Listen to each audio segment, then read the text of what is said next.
spiele euch jetzt das letzte Stück vor. Das, ja, ich glaube, übersetzt heißt es wahrscheinlich so viel wie Stück in S-Moll vom Herrn Ropard. Das ist ein sehr hochromantisches, spielromantisches Stück also im französischen Bereich. Der Herr Ropard war auch Komponist zur damaligen Zeit, im 19. Jahrhundert, 20. Jahrhundert.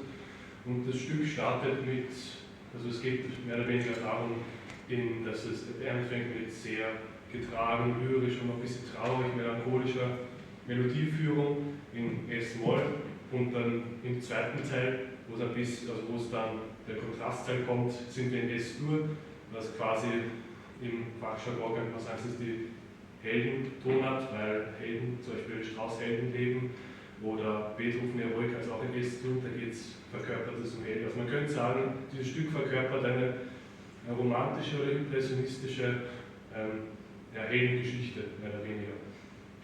Und das spiele ich euch jetzt vor. Mit dem Glück.